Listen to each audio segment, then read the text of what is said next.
Olá, eu sou Eduardo Starosta e este é o canal Fora de Curva. Já tem algumas semanas que o mundo voltou suas atenções mais uma vez para o presidente norte-americano, o Donald Trump. Ele tomou uma iniciativa de grandes repercussões no mundo, no momento em que ele resolveu sobretaxar em 20% o aço importado.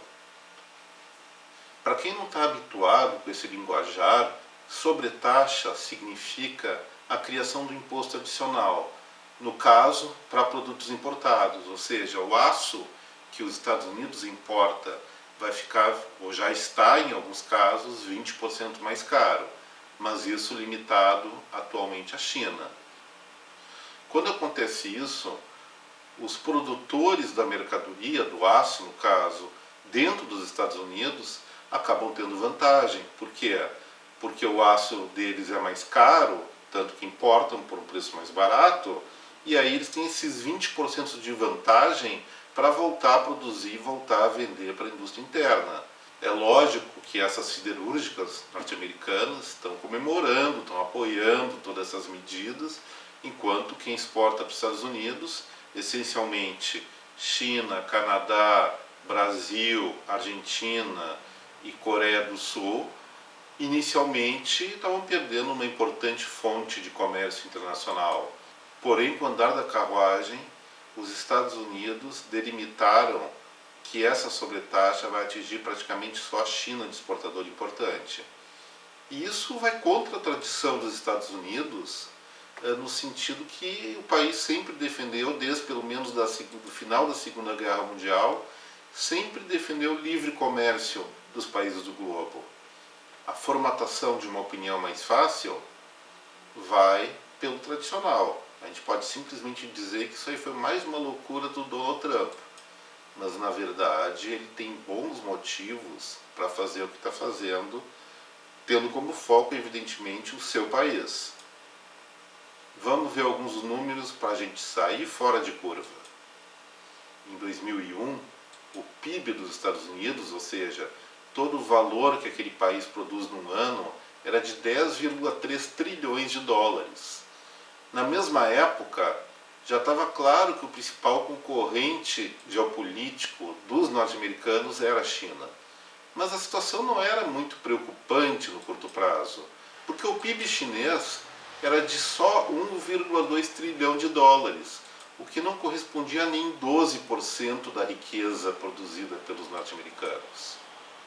Explicando melhor, com uma diferença de geração de riqueza tão grande, é óbvio que a capacidade chinesa da época, do início do milênio, de gerar novas tecnologias e armamentos, não chegava nem perto, nem aos pés dos Estados Unidos. Mas o tempo foi passando, e 10 anos depois, ou seja, em 2011, a China continuou crescendo num ritmo muito mais rápido que os Estados Unidos. Então, naquele ano que abriu a atual década, olha só, em 10 anos, de 2001 a 2011, a diferença que era a China produzindo 12% do que produzia os Estados Unidos passou para 48%. Ou seja, a diferença se reduziu em 4 vezes. Mas aí vamos contar mais alguns anos e chegar na virada desse 2017 para 2018. Aí acendeu o sinal amarelo para os Estados Unidos na visão do Partido Republicano, ou, mais exatamente, para o presidente Donald Trump. O que aconteceu? A economia chinesa avançou ainda mais em relação à americana, chegando a 61,6% do PIB dos Estados Unidos. Ou seja, a aproximação ela continua sendo muito rápida. E se essa diferença de taxa de crescimento, ou seja, a China vem crescendo a mais de 6% ao ano e os Estados Unidos a menos de 3% ao ano, então a China cresce mais do que o dobro do que os Estados Unidos, mantendo esse ritmo, os Estados Unidos devem perder o posto de maior economia do mundo em 2026, daqui a somente 8 anos. E isso, perder esse posto, não é só uma questão de orgulho ferido. O país que cresce mais rápido e tem mais dinheiro evidentemente detém vantagens bastante claras na hora de fazer aliança política com outros países e produzir armas. E as armas, vamos deixar bem claro, elas são viabilizadas dentro de um processo de excedente econômico. E o excedente econômico da China e a capacidade do investimento da China em 2026 seguramente vai ser maior do que a dos Estados Unidos na produção bélica. E daí isso gera uma série de repercussões referentes exatamente à geopolítica mundial. Em outras palavras, os chineses vão ter mais dinheiro para produzir melhores armamentos que os americanos. Quando ele criou a sobretaxa de 20% há algumas semanas, ele está tentando matar dois coelhos com uma cajadada só.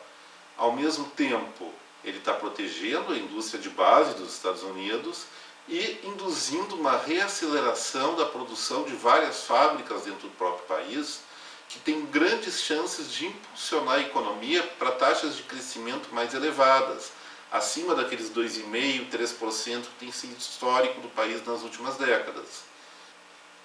Ao mesmo tempo em que ele corta um mercado de grande importância para a China, tanto no aço, no que se refere às exportações, como no potencial total de venda dos Estados Unidos.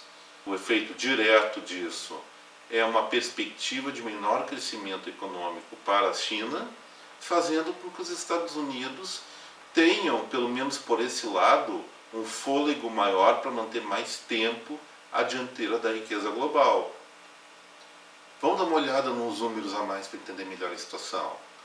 Os dados fechados de 2016 mostram que as exportações mundiais de ferro e aço e os produtos diretamente relacionados chegaram a 560 bilhões de dólares.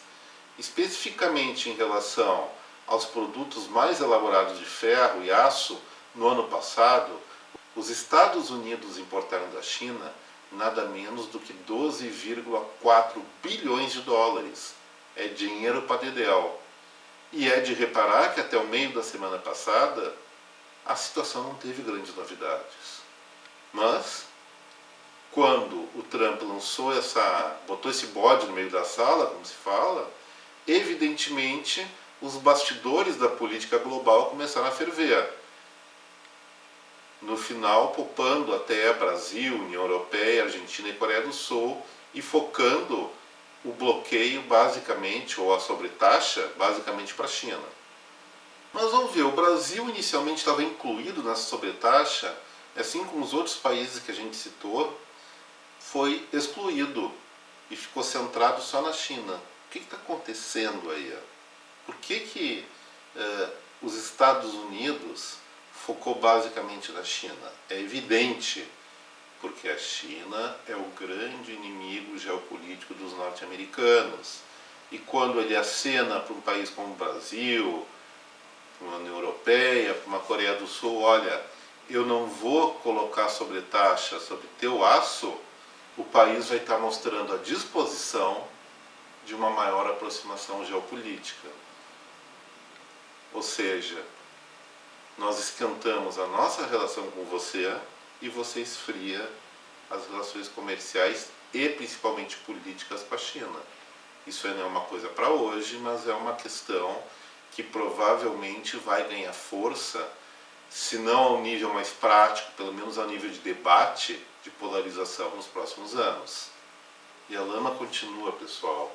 Quem acompanha o noticiário do mundo deve estar a par que alguns dias atrás nós tivemos aí um caso sério de envenenamento de um russo lá no Reino Unido. E os britânicos atribuíram a culpa do envenenamento de um ex-espião russo e sua filha ao próprio governo da Rússia.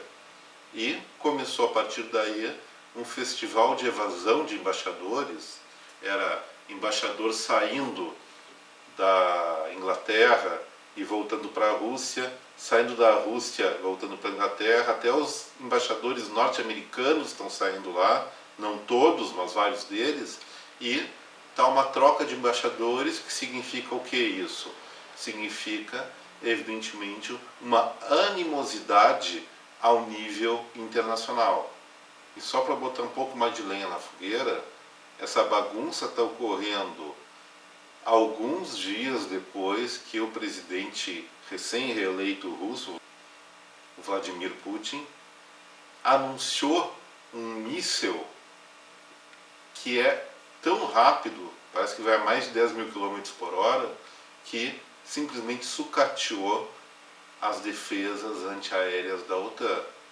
Isso nos induz a pensar que está havendo um novo desequilíbrio no campo militar ao redor do mundo, e uma situação como essa normalmente gera um aporte de investimento mais intenso nessa área.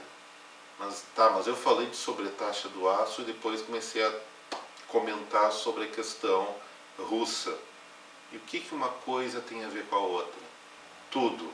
A verdade é que em 2018 nós estamos vivendo um período de grande incerteza global, no sentido de saber quem realmente está dando as cartas na economia e na política do mundo.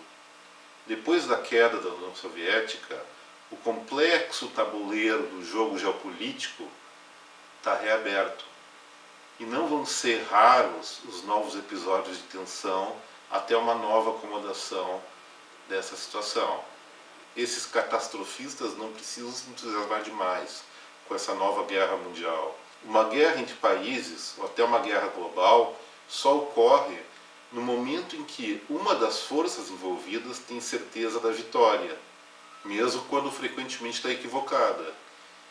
E nos dias atuais, apesar desse novo brinquedinho russo, a verdade é que todas as maiores potências militares do mundo têm capacidade para se destruir mutuamente. E por isso, elas só vão bancar aqueles que ladram, mas não vão morder não. Qual é a posição mais inteligente para o Brasil num contexto desses? É um contexto sim de tensão. E é um contexto que nós temos, nosso corpo diplomático, nossos governos tem que ser inteligente. Então, ao invés de entrar nesse entrevero, né, é melhor ficar o mais distante possível e parar com essa besteira de querer assento no Conselho de Segurança da ONU. O que interessa para o nosso país nesse momento é gerar valor, é gerar oportunidade para romper com tantos anos de recessão. Pessoal, então era isso, vamos ficando por aqui. Já tem muito pano para manga para essa discussão e até uma próxima oportunidade.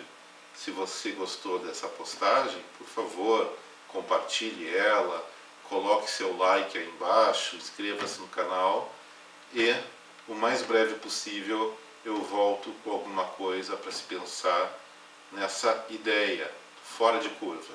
Um abraço a todos e até mais ver.